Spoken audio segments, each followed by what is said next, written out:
해주시오. 가족들 안전하게 건강하게 지켜주시오. 고상 숭배죄를 범하지 않게 해주시오. 믿지 않는 가족들에게 복음을 전하고 본을 보내서 다 본받은 역사가 있도록 도와주시옵소서. 역사해 주시오 믿고 감사를 드리며 예수 그리스도 이름으로 기도드렸사옵나이다. 아멘. 이제 우리 한국어로 목회자 협회 수요 예배를 주님 앞에 드리겠습니다.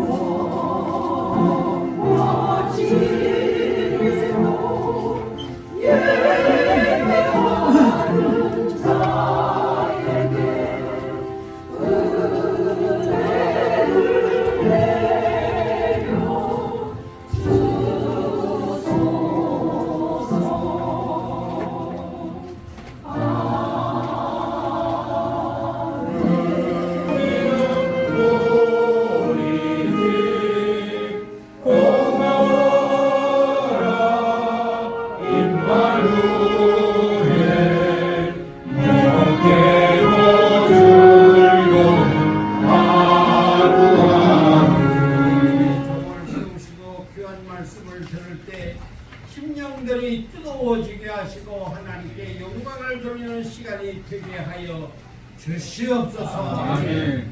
예수님의 이름으로 기도하옵나이다. 아멘.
김인철 목사님 나오셔서 일곱 눈의 시대라는 말씀 가지고 전할 때 많은 은혜 받으신 분 나오실 때 우리 할렐루야로 환영해 주시기를 바랍니다.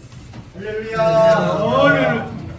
사람들 빠져오시고 은혜를 받고 깨닫고 가는 이 시간 되게 하여 주옵소서. 예수님의 이름으로 기도하옵나이다. 이 자리에 찾아오는 하나님의 말씀이 그립고 하나님이 그렇게 소중하기 때문에 하나님 말씀도 듣고 하나님 말씀을 찾아보는 여러분들의 가슴이 얼마나 귀하고 여러분들의 모습이 얼마나 아름다운지 모르겠습니다. 세상 사람들이 누가 알아줍니까?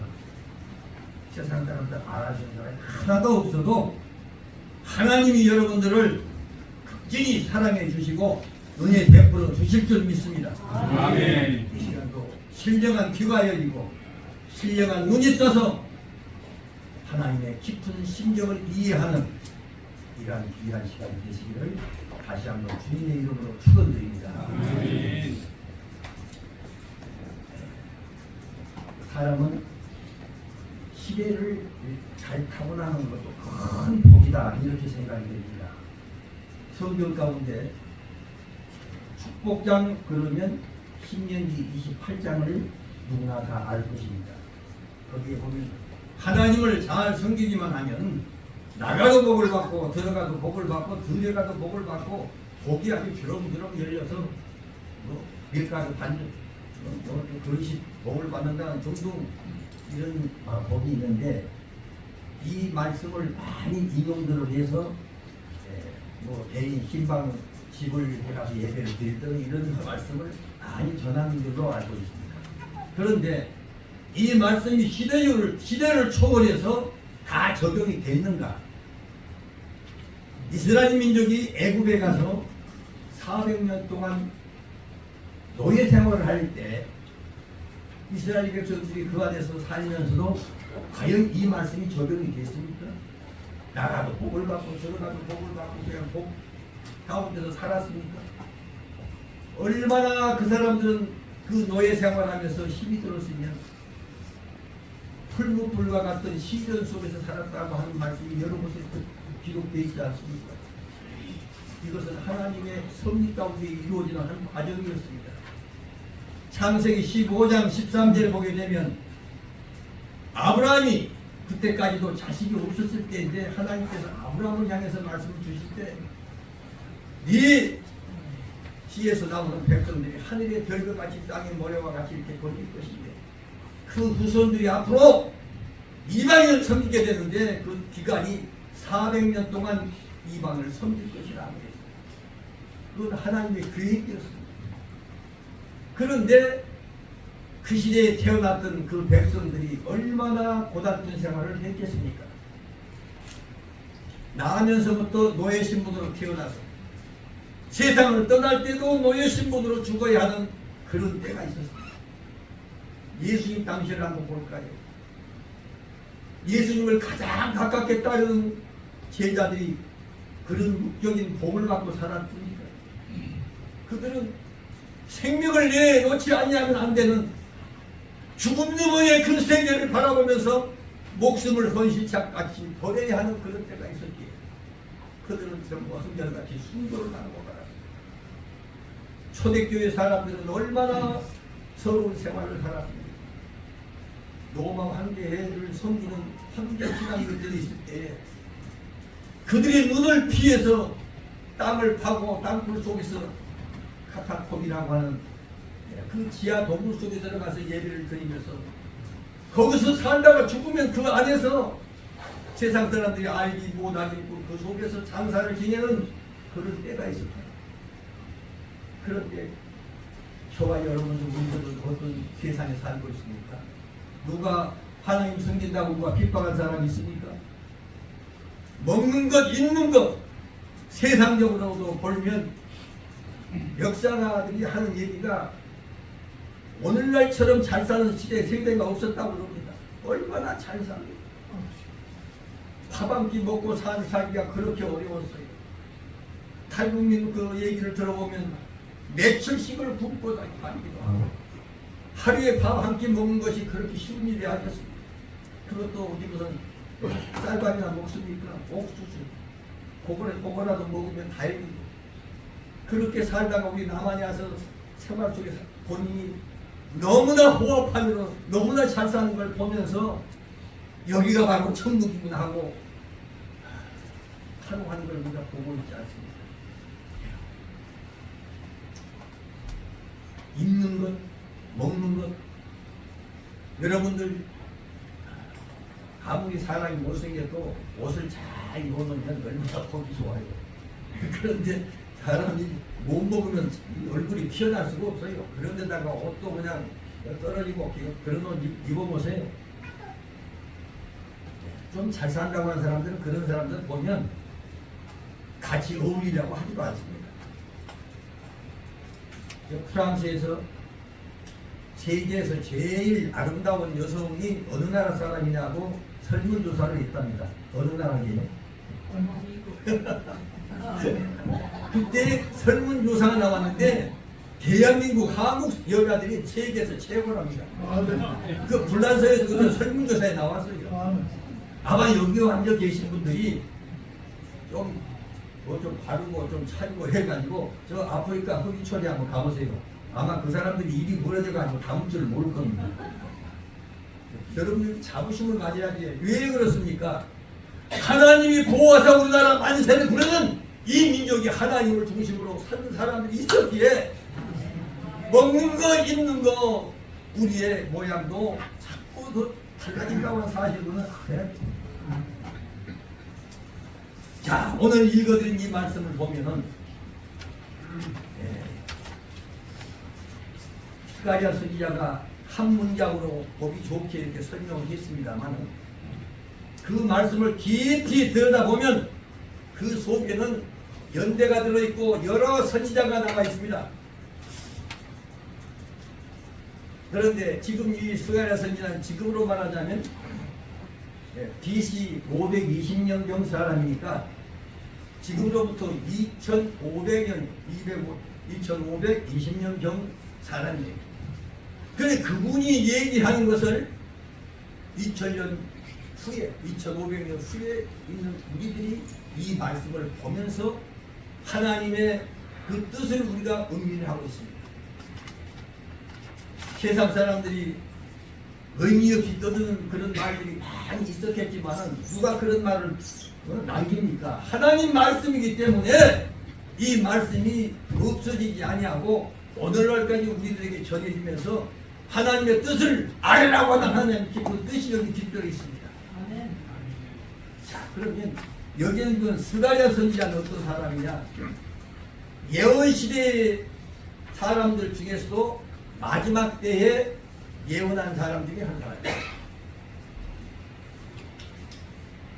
그러면 이 말씀 가운데는 그냥 내 종 순을 나게 하리라 이렇게 나와 있고, 여호수아 앞에 세운 돌을 보라, 한 돌에 7눈이 박혔다는 부분이 결국 나와 있습니다. 그런데 여기에는 여러 선지자들의 말이 여기 들어있는 게 함축되어 있습니다. 축소해가. 그럼 여기서 8절 다시 한번 제가 읽어봅니다. 제사장 여호수아야, 너와 내 앞에 앉은 내 동료들은 내 말을 들을 것이니라. 이들은 예표의 사람이라. 무슨 사람이라고요? 예표. 앞으로 될 어떤 실제 인물이 있는데 말이에요. 예표의 사람이라. 내가 내 종 순을 나게 하리라. 만군의 여호와가 말하노라. 내가 여호수아 앞에 세운 돌을 보라. 한 돌에 7눈이 있느니라. 내가 새길 것을 새기고 이 땅의 죄악을 하루에 제하여 버리라. 또 3장 2절에 보면 선지자에게 대제사장 여호수아를 보여주고 그 옆에 불에 탄 나무처럼 새카만 마귀가 서 있고 또 더러운 옷을 입고 있는 여호수아가 있는 것을 보았습니다. 그런데 천사가 와서 그 더러운 옷을 벗겨주고 새로운 깨끗한 옷을 입혀주면서 머리에 정한 관을 씌워줬다. 그럴 때가 앞으로 올 것이라 그 말씀이에요. 그런데 그때 당시 이 말씀을 듣는 사람들이 얼마나 무엇을 깨달았겠는가 하는 생각을 해봅니다. 그런데 2520년 전에 했던 그 말씀을 우리가 보면서 하나님의 뜻을 우리가 지금 알고 있는 그런 상황에 지금 와 있습니다. 아무리 하나님의 말씀이가 좋은 말씀이 있어도 그 말씀의 뜻을 이해하지 못하면 끝이 없는 거예요. 이 말씀을 잘못해서 그래도 그 문제가 되는 거예요. 사이비 이단들이 왜 사이비 가지고 이단이 됩니까? 하나님의 말씀을 왜곡되게 전하기 때문에 이단이 되는 거예요. 그분들이 윤리도덕 강조 안 합니까? 그분들이 충성 봉사 안 합니까? 다 돼요. 그런데 문제는 어디에 있느냐? 하나님의 뜻을 제대로 이해를 해야 되는데 엉뚱한 걸 얘기를 하면서 막 가르치는 사람들 하는 거예요. 그럼 거기에는 어떤 결과가 가져오느냐? 하나님의 성령이 역사하지 않고 하나님을 대적하는 마귀가 들어가서 그걸 역사를 해서 결국은 하나님의 적이 되고 마는 거예요. 우리나라에는 이단들이 제일 많다고 그럽니다. 왜 그렇습니까? 하나님이 특별히 사랑하고 역사하는 이 민족이기 때문에 하나님의 역사를 방해하기 위해서 사탄 마귀들이 역사하고 있는 거예요.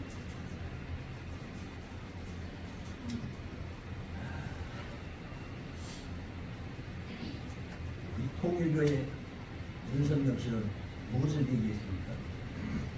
예수 십자가는 실패작이다 그러고 아주 떠들어대고 미국의 어느 신문에다 광고까지 낸 적이 있었습니다. 똑같은 말을 읽어도 왜 성경을 그 사람들은 뭐 성경 안 봅니까? 성경을 보고 있어요. 그런데도 왜 그런 얘기를 합니까?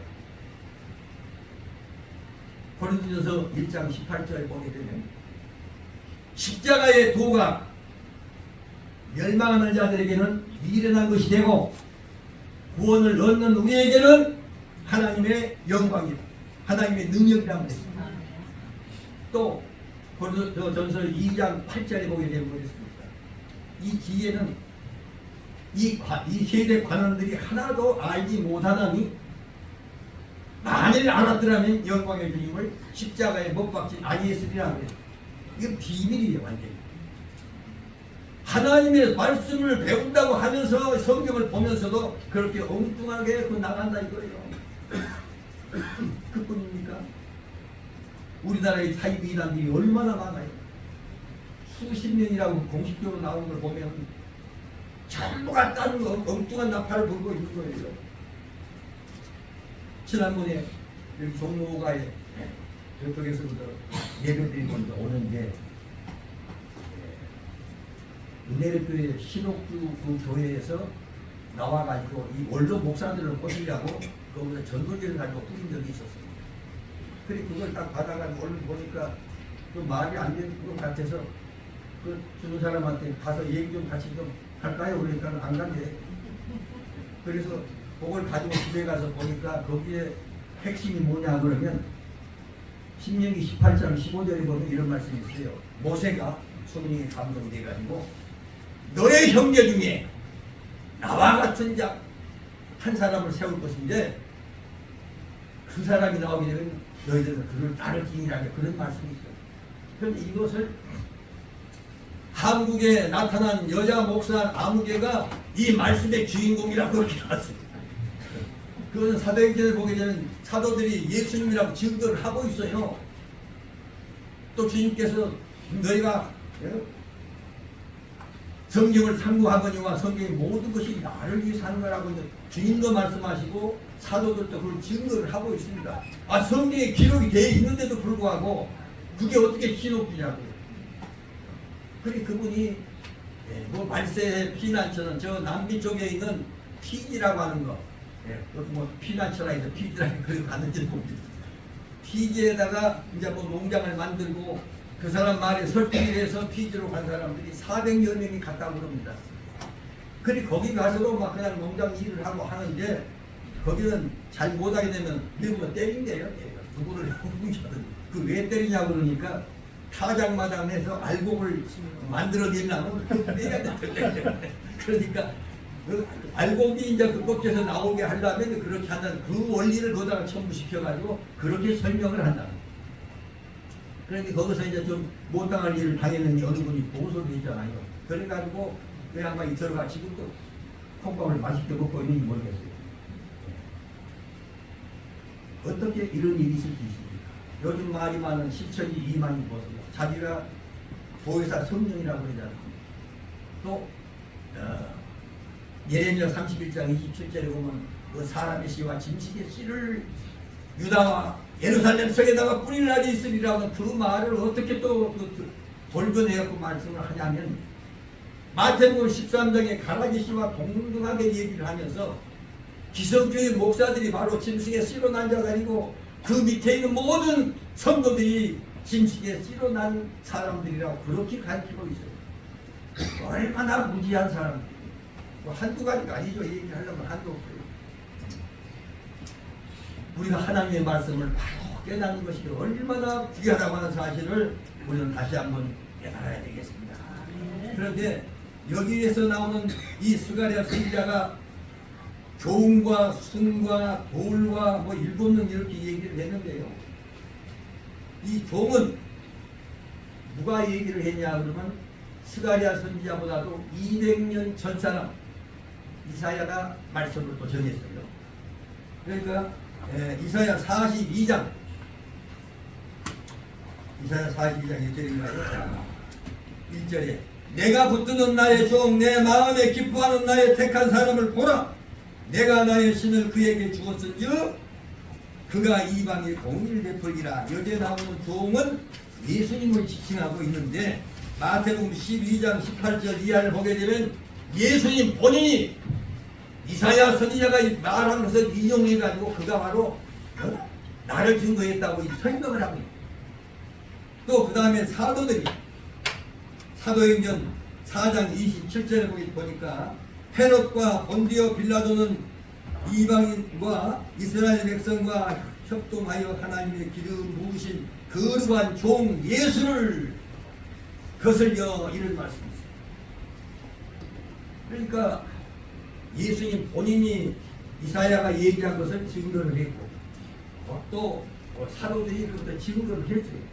그러니까 종이라고 하나님의 아들이 어떻게 종이냐 이렇게 생각할 수가 있는데 이것은 종의 사명을 띠고 이 땅에 왔다 그 말씀이에요. 이 종은 자의로 행동하는 사람이 아니에요. 오직 주인의 시킨 대로만 한다. 오직 아버지의 뜻대로 사신 분이 주님이기에 십자가를 앞에 놓고 무릎 꿇고 기도하실 때 얼마나 힘들었겠어요. 눈물을 흘리면서 눈물이 핏방울같이 떨어졌다고 그랬지 않습니까? 아버지 할 수만 있거든 내게서 이 잔을 지나가게 해주시옵소서. 그러나 내 뜻대로 마옵시고 아버지의 뜻대로 이루게 해주시옵소서 하고 기도하는 장면이 성경에 기록되어 있잖아요. 이게 바로 종의 신분. 자의로 하지 않는다니까.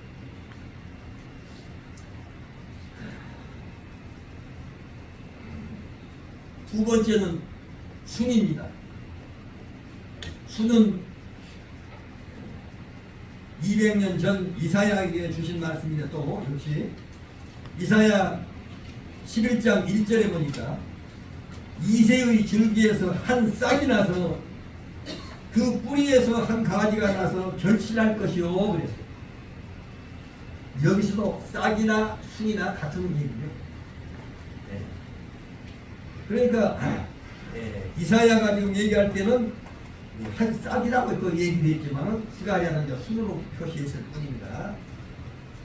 그리고 이사야 53장 2절에 보니까 그는 주 앞에서 자라나기를 연한 순 같고 그랬어요. 마른 땅에서 나온 줄기 같아서 고운 모양도 없고 풍채도 없은즉 우리의 보기에 흠모할 만한 아름다운 것이 없도다 그랬어요. 그리고 우리가 볼 때는 하나님의 아들이니까 막 그냥 풍채도 있고 그냥 잘생기고 막 이렇게 한 걸로 생각할 수도 있는데 그렇지 않다는 얘기요. 연한 순같이 볼품도 없이 그렇게 자라났다고 이렇게 얘기를 해놨어요. 이사야 53장 2절에. 그런데 이사야 11장 2절에 보니까 여호와의 신이 그 위에 강림하신다고 했는데 누가복음 4장 1절에 보니까 예수께서 성령의 충만함을 입어 사도행전 10장 38절에 보니까 하나님이 나타난 예수에게 성령과 능력을 기름 붓듯 하였습니다. 또 사도행전 13장 23절에 보니까 하나님이 약속하신 대로 이 사람의 시에서 이스라엘을 위하여 구주를 세우셨으니 곧 예수라. 그러니까 종, 순을 이미 스가랴 선지자가 얘기하기 이전에 이미 예언을 해 두었다는 말씀. 그런데 그 말씀을 듣는 그 백성들은 그 말씀의 그 깊이를 알았을까요? 그 다음에 돈입니다. 돈은 여러 곳에서 볼 수가 있는데 돈은 일찍이 스가랴 선지자보다도 500년 전 다윗에게 먼저 말을 합니다. 시편 118편 22절에 건축자의 버린 돌이 진모퉁이의 머릿돌이 되었나니 이는 여호와의 명을 행하시는 일이 것이요 우리 눈에 기이한 것이라. 또 그 다음에 스가랴 선지자보다도 100년 전 사람이 누구인가 있냐면 다니엘입니다. 다니엘이 그 뜨인 돌을 볼 수가 있는데요. 그런데 해석을 하는 걸 보면 큰 우상이 있는데 공중에서 뜨인 돌이 날아와가지고 그것을 막 쳐 부숴버리니까 한순간에 그게 다 부서져가지고 온 세상이 돌천지가 됐다. 근데 여기 돌이라고 하는 것은 전부 다 성경의 의미인데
주님을 경외하는 제자들에게 인도와 축복해 주시고 예배 때마다 귀하게 쓰시는 여러 기간으로 애쓰고 수고하며 섬기시는 그 믿음과 손길들을 풍족하고 강건하게 채워주셔서 또한 이 시간 예배로 감사로 적은 정성을 드렸습니다. 손길이 사직자 가부의 가정에 가루와 기름이 마르지 않듯이 늘 풍족하여 나누며 살게 해 주셔서 오늘도 우리를 위해서 구원하신 존귀하신 주 예수 그리스도 이름으로 감사하며 기도였습니다. 추석 연휴인데 이번에는 좀 많이 길더라고요. 그 즐거운 한가위 그래도 옛날만은 못해도 사람 만나고 또 서로 안부 전하고 또 이렇게 하는 것이 또 한 1년에 하루 정도는 좀 있어야 좋을 것 같습니다. 즐거운 한가위 되시길 바랍니다. 우리 그 이인영 목사님 여기 마이크 시설이 아직 완벽하게 되지 않아서 그 마음이 좀 쓰였던 모양입니다. 무선 마이크 2대를 기증해 주셨습니다. 이명수 목사님이 한가위를 맞이해서 또 한 말을 했는데 그 원래 이렇게 한 판, 두 판 이렇게 하고 내가 두 판이라고 했더니 이게 왜 이렇게 썼느냐 그러더라고요. 아니 두 판이 됐든 세 판이 됐든 그 중요한 게 아니고 따뜻한 또 맛있게 잡수시고 명절 잘 보내시고 건강한 모습으로 10월 4일날 수요일날 또 뵙도록 하겠습니다. 감사합니다. 길이요 진리요 생명이시는 주 예수 그리스도의 은혜와 하나님 아버지의 극진하신 사랑과 성령의 감화 감동 역사하심과 교통하심이 한국 원로 목회자협회 배운 각 사람 머리머리이고 또한 그의 가족들의 모든 생활에 함께하여 주시며 예수님만이 우리의 참 구주로 믿고 나아가는 주님의 사랑하는 자녀들과 조국과 민족을 책임지고 나아가는 자유민주 대한민국의 앞날에 지금부터 영원토록 함께하여 주시기를 간절히 축원드리옵나이다. 아멘. 일용할 양식을 또한 우리가 먹습니다. 이 모든 것이 주의 사랑이오매 우리 주님이 함께하시고 역사하여 주셔서 그 음식들을 아버지 제공한 손길에 축복하시고 만배나 흔들어 넘치는 것으로 채워주시옵소서. 우리들은 귀한 것을 주의 사랑으로 먹고 마셔서 영육간의 강건함으로도 오직 나라와 민족을 위하여 교회를 위하여 우리 자녀 손들의 후손들을 위하여 아버지 세계 평화를 위하여 우리가 기도하는 종들이 다 되어줄 수 있도록 아버지 건강을 허락하여 주시옵소서. 감사드리오며 예수님의 이름으로 기도합니다. 아멘.